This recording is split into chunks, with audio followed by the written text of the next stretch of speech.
নমস্কার বন্ধুরা, welcome to দীপাসম kitchen. আজকে আমি আবার একটা লং ভিডিও নিয়ে এসেছি। আজকে আমি বানাবো কচুর লতি। তো কচুর লতিটা দেখো, এভাবে বানালে কিন্তু খুবই ভালো লাগে। কম মশলায়, একদম মশলা ছাড়াই বলতে পারো, আজকে আমি বানিয়ে নেব কচুর লতি। তো ভিডিওটা যদি ভালো লাগে অবশ্যই তোমরা প্রথম থেকে শেষ পর্যন্ত দেখবে আর লাইক করবে, আর অবশ্যই আমার ভিডিওটাকে সাবস্ক্রাইব করে দেবে। তো দেখো, কচুর লতি বানানোর জন্য আমি এখানে নিয়েছি দুটো পেঁয়াজ, নিয়েছি একটা টমেটোটাকে আমি 4 ভাগ করে কেটে নেব, নিয়েছি একটা রসুন আর নিয়েছি কাঁচা লঙ্কা।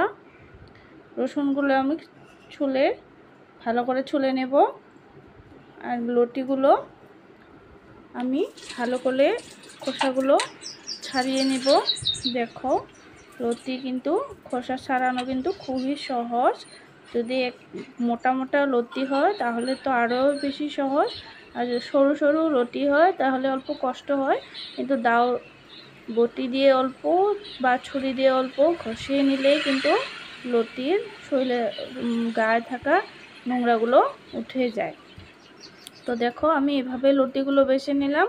লতিগুলো বেছে নিয়ে আমি ভালো করে ধুয়ে নিব। সব সবজিগুলো ধুয়ে নিয়ে লতিগুলো আমি দিয়ে দিব লবণ, দিয়ে দিব হলুদ আর অল্প লেবু চিপে দিয়ে দিলাম, কারণ আমি লতিটাকে সিদ্ধ করে নিয়ে কাঁচা বানাবো, যাতে গলায় না ধরে, তার জন্য আমি অল্প লেবু চিপে দিলাম। দিয়ে দিলাম এখানে পেঁয়াজ, রসুন থেতো করা, আর দিয়ে দিলাম কাঁচা লঙ্কা থেতো করা।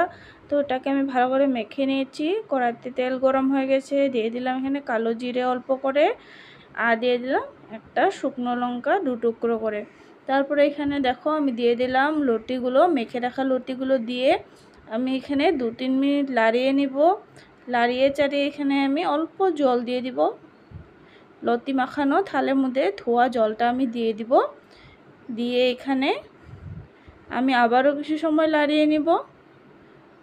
1 থেকে 2 মিনিট লাড়িয়ে নিয়ে এখানে আমি একবারে ঢাকা দিয়ে দিব। আর আমি এটাকে বারে বারে লাড়াচাড়া করব না, লতিগুলো একদম যাতে সিদ্ধ হয়ে যায় ওই অবধি আমি ঢাকা দিয়ে দিব। দেখো, আমার কিন্তু লতি জল শুকিয়ে গেছে। আমি কিন্তু একবারও উঠিয়ে লাড়াচাড়া করে নিয়ে নিই, আমি কিন্তু মিডিয়াম একদম লো আঁচে বসিয়ে রেখে দিয়েছিলাম। তো এখানে দেখো, লতি সিদ্ধ হয়ে গেছে। আমার লতির রেসিপি কিন্তু রেডি। এখানে আমি আর কিচ্ছু দিব না। তো তোমাদের যদি ভিডিওটা ভালো লাগে থাকে তো অবশ্যই আবারও বলছি সাবস্ক্রাইব করে দেবে, আর তোমরা এভাবে মশলা ছাড়া একদিন বানিয়ে খাবে, খুবই কিন্তু ভালো লাগে।